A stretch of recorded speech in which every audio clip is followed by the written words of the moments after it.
Magandang gabi 'no, welcome back ulit sa ating channel. Ngayon pag-usapan naman natin, paano nga ba ako lilipat ng doktor? Lalo na kung hindi ako comfortable na sa doktor ko ngayon.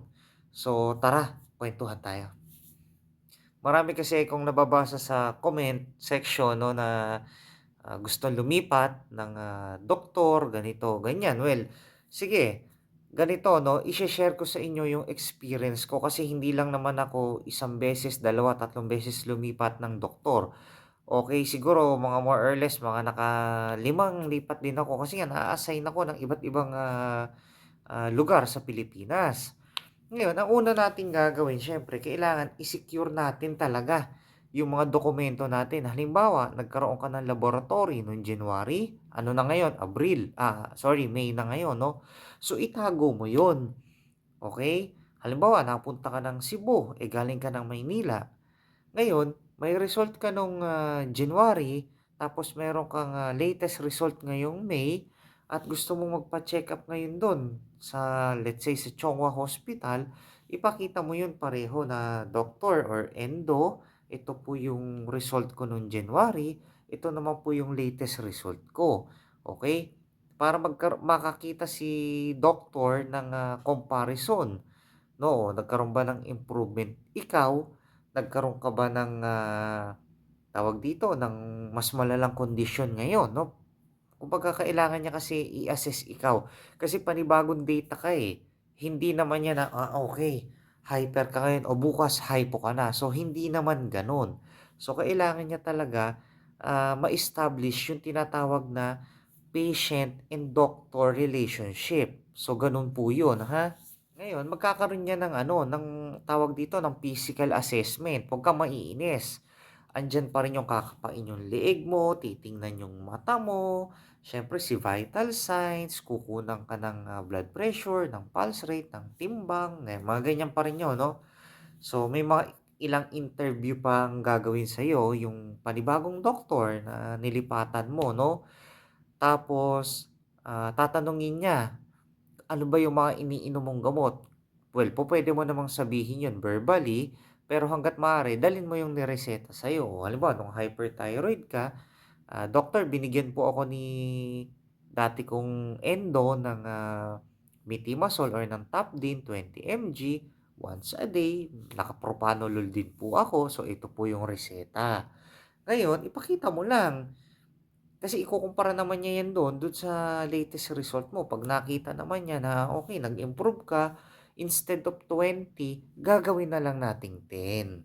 So, yun yung kahalagahan nun. Meron kang, reseta or meron kang papel, 'di ba? So, makikita niya na nag-improve ka na.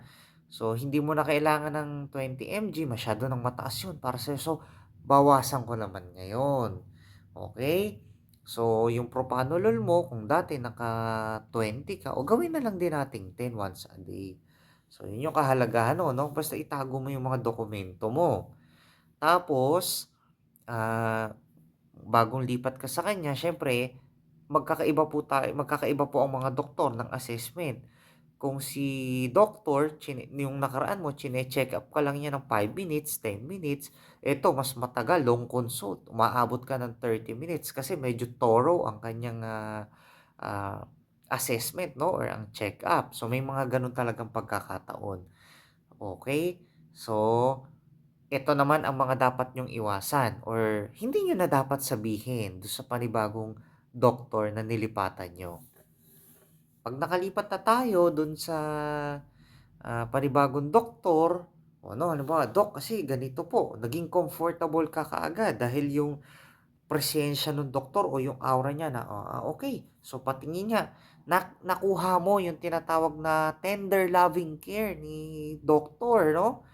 Nakuha mo yung gusto mong assessment o yung gusto mong pag-aaruga ng isang doktor, dahil dahil hindi mo siya na-experience dun sa dati mong doktor. Huwag mo namang ikumpara na. So, be professional kasi napaka-unethical na nung, kasi Doc, yung nakaraan kong doktor, tiningnan lang ako, siningil lang ako ng 500 eh. So, 'wag ng gano'n ha. Huwag mo nang ikumpara. Sabihin mo na lang na, "Gano'n po ba Doc? Thank you. O naiintindihan ko na po ngayon, gano'n pala 'yun."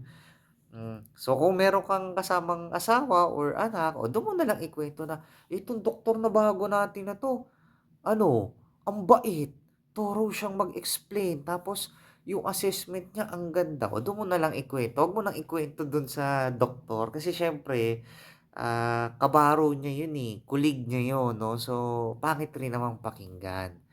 So gano'n lang naman 'no. Kung natuwa ka do'n sa panibagong doktor mo, o be thankful, be grateful. Okay, at least, natagpuan mo yung gusto mong, doktor 'no. Pero 'wag mo nang sasabihin na, "Dok, ang mahal-mahal maningil nun, 400 agad, 500 agad, eh, sa'yo 200." Oh, 'no. So gano'n lang, 'wag mo namang ikukumpara. Hindi mo na dapat pang sabihin 'yun. Eto, paano naman kung mas gusto mo pa rin yung dati mong doktor kumpara dito sa nilipatan mo? Let's say pagpasok mo dun sa panibagong doktor, ang sinabi sa'yo, "Patingin nga." "Oh, ito? Oh, sige. Oh, ito pa rin naman yung gamot mo. Oh, sige, okey ka na." 'Di ba? May gano'n, may mga gano'n tayong na-experience. 'Wag mo na ring ikukumpara. Sasabihin, "Eh, Dok, bakit yung dati kong doktor, ang ginagawa sa'kin ganito, ganito, ganyan. Nagkataong napunta lang ako rito." 'Wag mo nang sasabihin 'yun. Kung hindi mo gusto yung, panibagong doktor na napuntahan mo 'no, hmm, puwede ka namang lumipat ulit or bumalik ka sa kanya sa pangalawang pagkakataon. Tapos saka ka mag-decide kung lilipat ka na ulit ng ibang, doktor 'no, gano'n lang naman 'yan. Karapatan mo kasi 'yun. Kung hindi ka naman comfortable kay, doktor, malaya kang pumili or may karapatan ka naman talagang, pumili kung sino at saan ka magpapa-check-up. So gano'n lang, but please do not compare, okey? Hindi kasi magandang pakinggan. Paano kung sabihin sa'yo, sa lahat ng pasyente ko ikaw lang yung reklamador, oh, 'di siyempre masakit din sa'yo 'no. So be professional, be considerate pagdating sa mga gano'ng usapin, sa mga gano'ng bagay, okey? So iwasan ang magkumpara. Tandaan din po natin ang mga doktor, iba't iba po 'yan ng, presyo 'no, nung tinatawag na consultation fee or professional fee, kung ano man tawag nila do'n. Iba-iba rin 'yan kung si Doctor A, 500, si Doctor B, 600, si Doctor C, 1,000 oh. So iba-iba po talaga sila. 'Wag niyo na silang alam mo na, 'wag niyo na silang ikumpara sa bawat isa kasi may mga pamilya din po 'yan na binubuhay, may mga gastos din po 'yan sa pang-araw-araw kagaya natin. Okey, bumibili din 'yan ng pagkain, may mga pinapaaral din 'yang mga anak, may binabayaran ding mga bills po 'yan 'no. So, please 'wag niyo nang gawin yung, pagkukumpara kasi hindi po nakakatulong. So, 'wag na 'wag, ha? Ano pa, 'wag niyo na ring, sasabihin dun sa doktor na, "Dok, ang bait mo naman, halos, ang laki ng discount ko 'no." So, 'wag ng gano'n kasi si doktor gan'to hindi ako dinidiscountan. 'Wag ng gano'n kasi ang pangit pakinggan, ha. Ang goal naman natin dito, humanap tayo ng, doktor na ma-check-up tayo, matulungan tayo sa kondisyon natin. So, siyempre hindi naman libre yung serbisyo ni doktor, talagang kailangan nating magbayad. Okay, so gano'n lang po kasimple 'no. So, iwasan po natin yung mga nabanggit ko kasi hindi talaga siya magandang pakinggan. Kung naiinis ka do'n sa nakaraan mong doktor, hanggang do'n na lang 'yon.